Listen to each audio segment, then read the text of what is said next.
I started my newspaper career in Louisiana as the state lifted a long-standing moratorium on capital punishment. I covered 7 executions in my first year. Troubled by the death penalty, I made a special effort to humanize people on death row. I thought that readers should understand that even people who've done terrible things may have redemptive qualities. My project foundered during an interview with a condemned man named Robert Lee Willie. I threw him a softball question. If you could live your life over again, what would you do? I asked. Another man I'd interviewed said he'd teach Sunday school. Robert said, I'd be a terrorist, man. No, Robert, no, really, be serious. Yeah, man, I'd blow up government buildings. Things continued in that vein for several hours, and all I could do when I got back to the newsroom was to write what he'd said. The article attracted a fair amount of mail. Most of it was along the lines of, this article explains exactly why we need the death penalty. I tell this story to make a simple point. I think most journalists learn early on that the stories we write don't always have the effect we intend. Most of us accept this. Our job is to convey information as fully and fairly as we can, knowing that readers can, indeed they should, make of it what they will. So I've been taken aback over the past few weeks as I've heard colleagues ask aloud, does what we do matter anymore? Does it matter to keep telling the truth in a world where truth can be dismissed as fake news? A stoic answer quickly follows. Yes, of course, our reporting matters. With democratic norms under assault, perhaps it matters more than ever. But the mere voicing of the question suggests that the press side of the American experiment is facing a moment, if not of decline, then at least of peril. The crisis in local news is well known. Hundreds of local papers have simply disappeared. When I started at the Times-Picayune in New Orleans in the early 1980s, it occupied a fortress of a building with a tower overlooking the interstate.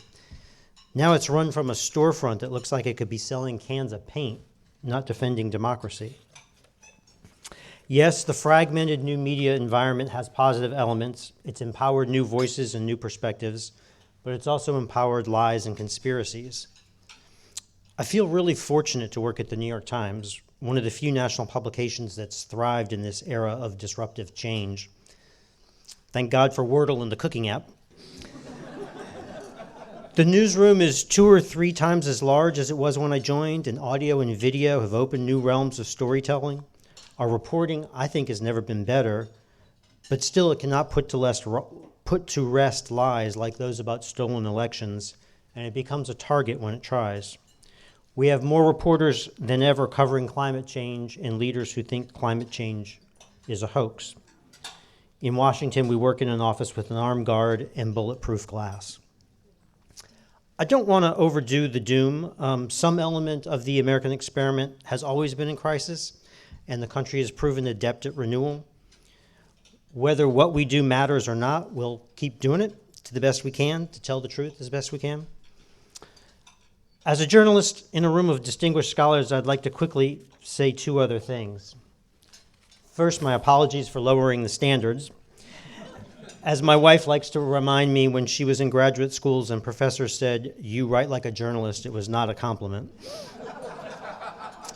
Second, I'd like to say thank you for your work on poverty, on inequality, race, mobility, and other matters at the heart of the American experiment. My reporting on poverty has been deeply shaped by your insights, as many years of calls to Sheldon Danziger, Tim Smeating, Wendell Primus, and others in this room here can attest. I'm grateful for your patient answers. If this moment in American life calls for added tenacity in informing the public, I think our professional missions are aligned. And yes, what you do as scholars matters. Thank you very much.